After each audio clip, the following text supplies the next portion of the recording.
Forget the black and white elegance. Real old Hollywood was a full-color dumpster fire of bad decisions, bizarre egos, and scandals so dumb they're brilliant. We're about to dig up the stories the studios thought were buried forever. The ones that prove the biggest stars were often the biggest idiots. 1. Let's talk about John Wayne, the Duke, the Marlboro Man on steroids, the human embodiment of steak and whiskey. A man so rugged he probably thought emotions were communism. And yet, this walking pickup truck was allegedly more afraid of horses than a vegan at a Texas barbecue. Not just nervous, like, haha, hope this horse doesn't step on me. No. Full-on, sweaty-palmed, I might die today terror every time he climbed up on one of those four-legged lawnmowers. Every close-up of him riding into the sunset was a miracle of editing, horse tranquilizers, and prayer. The toughest cowboy in America was basically just a dude whispering to himself, "Please don't poop. Please don't buck. Please don't eat me." And the studio? They covered for him harder than the CIA covers UFO sightings. At this point, the horses probably deserve their own Oscar for Best Supporting Actor pretending not to notice. 2. Errol Flynn didn't just party hard. He partied like God was watching, and he wanted to get banned from heaven. So one night, his party gets boring, and instead of, I don't know, ordering more drinks, this lunatic decides the obvious solution is to steal a bear, like a full-on claws and fangs, might-eat-your-face bear. Just waltzes into a private zoo, grabs the damn thing, and brings it home like a six-pack. The guests are just standing there with their martinis, trying not to make eye contact with the apex predator, now guarding the shrimp cocktail. Meanwhile, the bear's probably thinking, free booze, free snacks, hell yeah. This wasn't a party. This was a felony with hors d'oeuvres. And honestly, it worked. Because nothing screams Hollywood legend, like treating wildlife like party favors and surviving to tell the tale. 3. The movie Dr. Doolittle was supposed to be a heartwarming tale about a man who talks to animals. In reality, it was a horror film where the animals were the villains and the budget was the victim. The set was a non-stop animal apocalypse. The star, Rex Harrison, hated animals, which is a great starting point. From there, a squirrel bit him, sheep ate the script, probably an act of mercy, and ducks committed suicide by drowning. It was less of a film shoot and more of a hostage negotiation with a bunch of furry terrorists who just wanted better craft services. The entire production was an out-of-control, multi-million-dollar petting zoo from hell, a cinematic train wreck so spectacular you couldn't look away. 4. Howard Hughes was like if Elon Musk ran a movie studio, drunk. Mid-shoot, he looks around and goes, "You know what we need? More ostriches." And before anyone can stop him, he ships in a small army of these 6-foot, dead-eyed dinosaur chickens. The second they arrive, they stage a full-scale coup d'etat. Feathers flying, cameras tipping over, crew running for their lives while these overgrown turkeys stomp around like they own the place. The sound guy was probably trying to fend one off with a boom mic while the director just accepted his fate. The damages likely cost more than the entire movie's catering budget, but for Hughes, that was just the price of a good laugh. Somewhere out there, to this day, an ostrich is telling his kids about the time he almost won an Oscar for Best Supporting Chaos. And Hughes? He just stood there grinning, probably thinking, "This is the greatest thing I've ever done." Truly a pioneer of bird-based workplace harassment. 5. So, picture this. An actress gets bitten by a chimp. Sure, sucks. But then she decides, you know who needs to hear about this? A judge. She straight up sues Jiggs the chimp, who played Cheetah in Tarzan. Imagine being the lawyer on that case, standing in court like, "Your Honor, my client was mauled. By that gentleman over there? Yes, the one picking his butt and eating it." The chimp's defense attorney probably just gave him a banana and told him to plead the fifth. Did she expect him to show up in a little suit and tie, ready to testify? The judge threw it out immediately, probably while crying from laughter. The court stenographer likely had to enter uncontrollable courtroom laughter into the official record. America, the only place where you can sue a monkey and somehow still come out looking like the idiot. I mean, what was the damages claim? Bananas? Therapy for flashbacks of monkey teeth? Absolutely peak Hollywood insanity. 6. Alfred Hitchcock was a genius, but also like a sadistic camp counselor. His idea of a funny prank? He bet a crew member he couldn't spend a whole day with a bag of rotting fish tied to his leg. And the guy agreed. So now you've got one poor soul walking around smelling like Satan's sushi platter while Hitchcock sits in his chair giggling like a madman. The aroma went from unpleasant fish market to full-blown maritime ecological disaster in about 3 hours. Even the seagulls avoided this dude. Hitchcock didn't just direct thrillers. He lived them. Except in this case, the villain was tilapia. Imagine trying to deliver a serious line to a man who smells like he just wrestled a kraken in a dumpster. By lunch, people on set were placing side bets on whether the guy would pass out or just dissolve into a puddle of fish juice. Hitchcock's pranks were less ha-ha and more, oh God, is this legal? 7. Clifton Webb was rich enough to own a mansion, but too chicken to swim in his own pool because he thought it was haunted. Yeah, haunted. Like Casper was just hanging out, judging his butterfly stroke. So every time he swam, he made his butler stand there and keep watch, because nothing wards off ghosts like a man in a tux holding a towel. Was it the ghost of a failed, synchronized swimmer? Or just a prune-skinned ghoul who hated cannonballs? This wasn't just bougie. This was Olympic-level bougie. Because everyone knows that ghosts, notorious for walking through walls, are absolutely terrified of a man named Jeeves. Somewhere, a ghost is still laughing. Boo! Boo, you rich idiot! Imagine being that butler telling his friends at poker night, yep, still guarding the haunted pool. No, I don't get hazard pay. Yes, the ghost tips better than my boss. 8. Walt Disney, creator of magic, destroyer of beards. The man ran Disneyland like it was a boot camp for bald chins. Employees weren't even allowed a 5 o'clock shadow, even if you were playing a pirate. You could plunder a ship and brandish a cutlass, but a well-groomed Van Dyke beard was apparently a step too far into lawlessness for the Magic Kingdom. There were probably secret follicle inspectors roaming the park, ready to tackle any employee who dared to sprout a single rebellious whisker. Meanwhile, Walt himself sported a mustache the whole time. The hypocrisy is so thick you could braid it. Nothing says family fun like a boss who enforces beard law harder than prohibition. It was the ultimate power move, creating a world in his own clean-shaven image, while his own upper lip remained a furry monument to his do as I say, not as I do philosophy. 9. John Huston was a director who viewed actors less as human beings and more as props that occasionally complained, and nothing proved this more than his own daughter. When Angelica Huston fell off a horse and broke her nose mid-scene, his fatherly instincts kicked in. Just kidding, he didn't have any. While she was on the ground, probably wondering if her face was now a Picasso painting, Huston's legendary reaction was basically, "Welp, this one's broken. Get me a new one." He didn't ask if she was okay.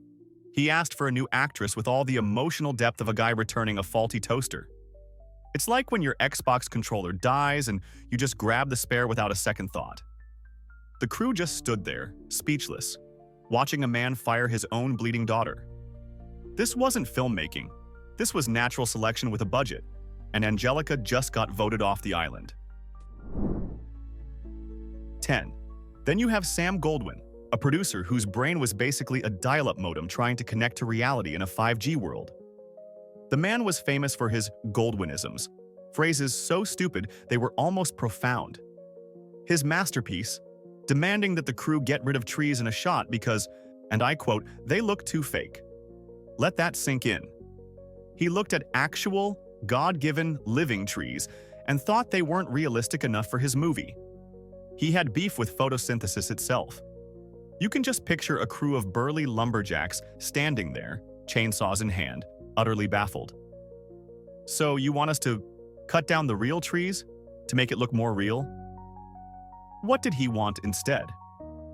Trees made of plastic, flown in from a Sears catalog? This wasn't a movie note. This was a man declaring war on nature because it wasn't living up to his imaginary and frankly idiotic standards. 11. Cecil B. DeMille didn't just have an ego. He had an ego so big it needed its own zip code and a personal assistant for his butt. And that assistant's only job was to be his chairboy. This kid's entire existence, his sole purpose on this earth, was to follow DeMille around the set carrying a chair, just in case the director's legs decided to spontaneously quit. DeMille walks 10 feet?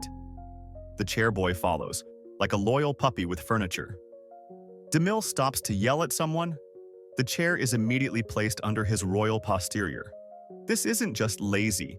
This is a level of laziness so profound, it becomes a form of performance art. The man was so important, his own ass couldn't be trusted to find a seat on its own. Imagine putting personal ass throne transporter on your resume. 12. Back in 1931, Universal Studios was worried their new movie Dracula wasn't scary enough. Their solution wasn't better music or editing. No, their genius idea was to hire a professional screamer. This was a real job. They hired an actor whose only skill was shrieking like a fire alarm in a collapsing building, and they'd plant him in the audience. Right at the tensest moment, this dude would just let out a blood-curdling scream, causing the entire theater to collectively poop its pants. This wasn't just breaking the fourth wall, it was taking a sledgehammer to it and running naked through the hole. Imagine you're watching a movie and the guy next to you suddenly goes full banshee. You're not scared of Dracula anymore. You're scared of the psycho who's about to have an aneurysm in row 7 and take you with him. 13. Audrey Hepburn was one of the most beloved actresses on the planet. But when it came to singing in My Fair Lady, the studio basically said, "We love you, but please shut up." After she diligently recorded all her songs, they secretly hired a ghost singer to dub over her voice, turning one of the biggest stars in the world into a high-paid lip-sync act. They paid her a fortune, effectively, to not sing. It's the most polite, passive-aggressive insult in movie history. The corporate equivalent of patting someone on the head and saying, "You tried." Imagine her sitting at the premiere, smiling graciously while someone else's voice comes out of her mouth. It's like being invited to a potluck and being told, "Your dish looks amazing. We're putting it on a separate table in the garage, just in case." 14. A movie studio needed a jungle. Did they go to an actual jungle? Of course not. That would be too easy. Instead, they decided to build one in the Arizona desert. This plan was so dumb, it's a miracle the sun didn't just melt the film cameras in protest. They hauled in thousands of tropical plants and just planted them in the sand, hoping for the best. Predictably, the entire jungle looked great for about 11 minutes before it collectively gave up and died, turning the set into a sad, brown plant cemetery. You could almost hear the palm trees screaming as they withered into dust. For years after, desert hikers would probably stumble across a single, fossilized palm tree and wonder what kind of lunatic tried to argue with the sun and lost so badly. 15. Charlie Chaplin got hit with a paternity suit that was less a court case and more a clown show with gavels. Science, a brand new, cutting-edge blood test, proved with zero doubt that he was not the father. Case closed, right? Wrong. The judge, in a moment of pure galaxy brain genius, basically said, "Science is dumb," and ordered Chaplin to pay child support anyway. The judge effectively created a new legal precedent. The "he looks guilty and is rich, so who cares about facts" law. The court officially decided that feelings were more important than DNA, a ruling so monumentally stupid, it should be taught in law schools as an example of what happens when a judge's brain goes on vacation. Chaplin was found guilty of the crime of being famous enough to sue, and that kid won the genetic lottery without even having a winning ticket. 16. In old Hollywood, studios didn't just own your career, they owned your face, and they weren't afraid to do some remodeling. When Norma Shearer was rising to fame, some genius executive decided her face was missing something crucial: holes. Specifically, dimples. So they basically forced her to get plastic surgery to create them. This wasn't to fix a flaw, it was to install a feature, like she was a damn Mr. Potato Head. Yeah, she's great, but you know what would make her cuter?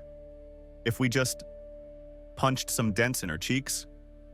There was probably a board meeting about it. It's a terrifying look into a time when a studio could literally order a physical alteration because some old guy in a suit thought it would sell more tickets. Perfection wasn't born. It was surgically installed on demand, like pre-ordered DLC for a human being. 17. Mickey Rooney, the energetic human firecracker, decided he deserved a raise. So he marched into the office of the most powerful man in Hollywood, the kingmaker Louis B. Mayer.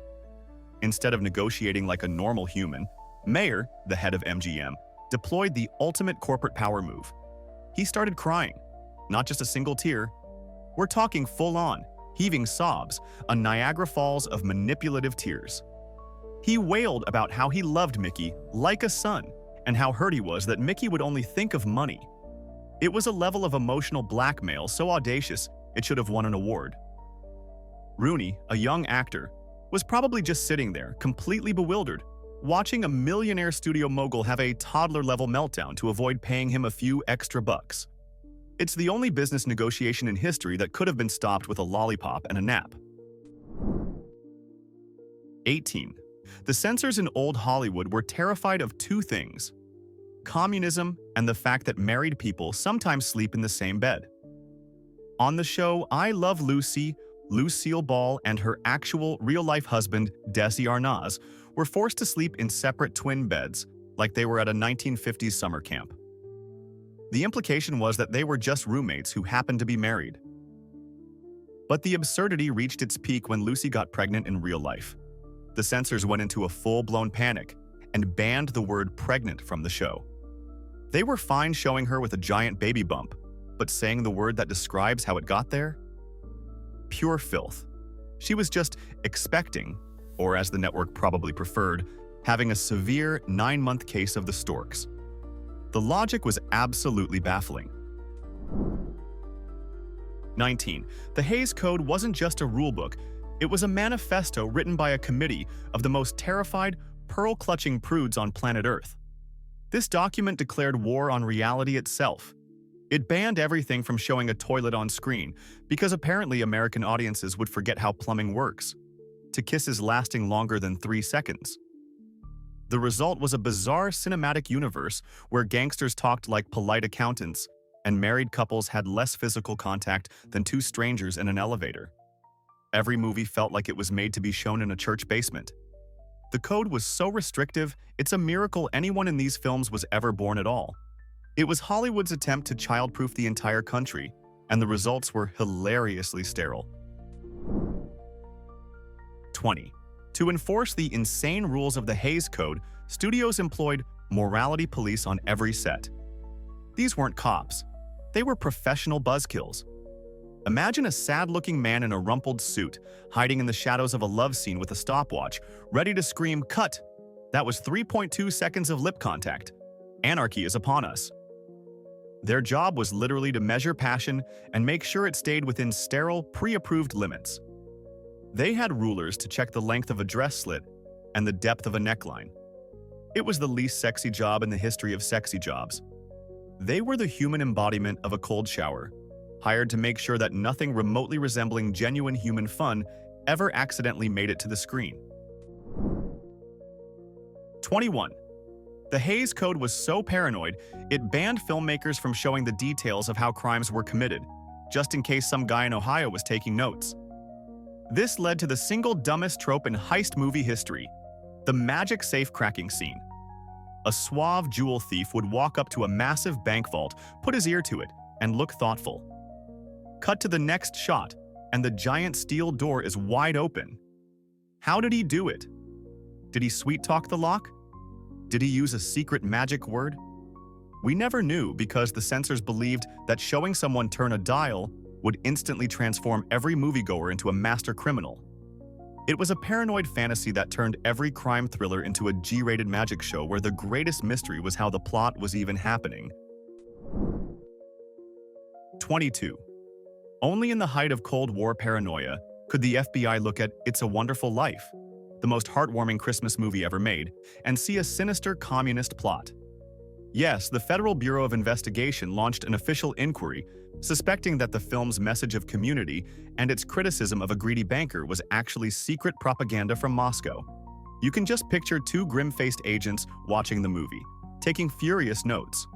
Subject George Bailey advocates for collective financial support. That's communism. He denounces the capitalist Mr. Potter. Definitely communism.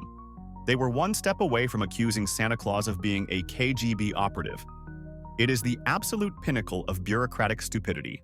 A moment when the US government officially declared war on Christmas cheer. 23. In 1938, Orson Welles decided to prank the entire United States of America.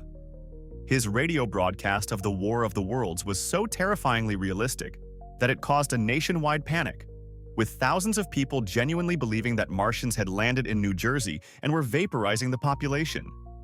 People were packing their cars, calling the police, and preparing to fight for their lives against non-existent alien invaders. It was the greatest, most accidental social experiment in history, which proved that a good actor with a spooky voice could convince a significant portion of the country to lose its collective mind. Welles didn't just tell a story. He stress-tested America's critical thinking skills, and the nation failed in the most spectacular and hilarious way possible.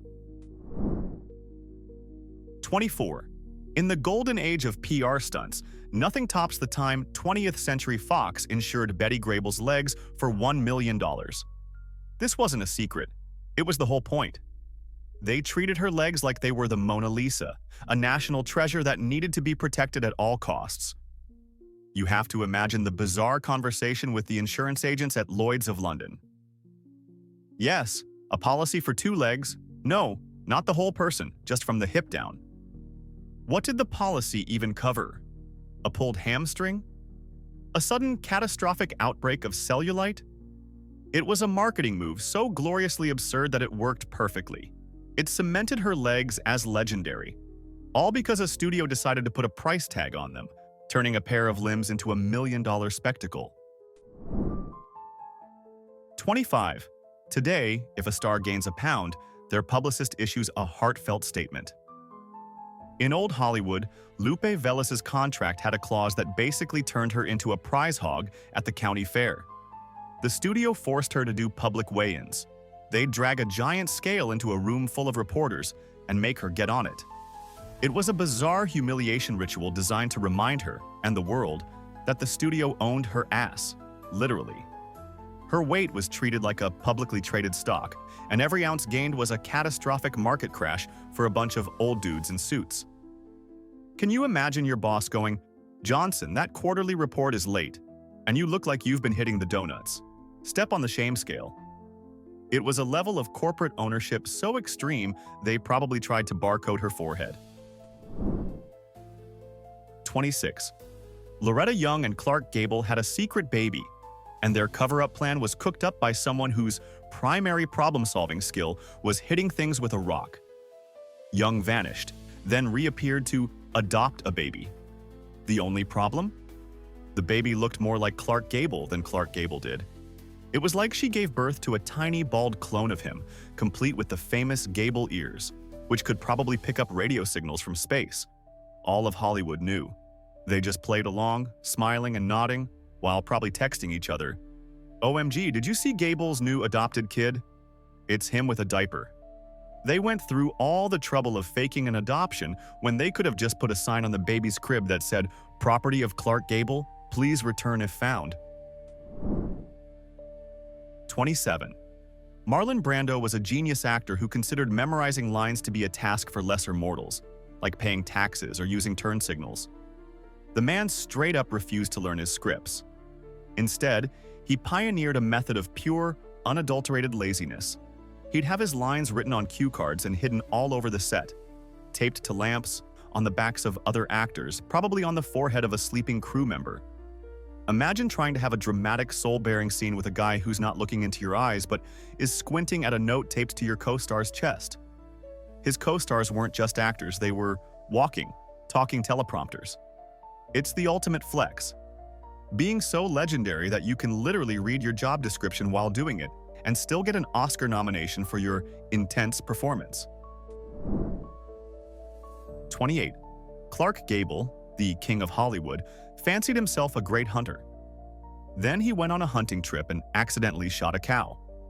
A stationary, grass-eating, non-threatening cow whose only crime was being delicious.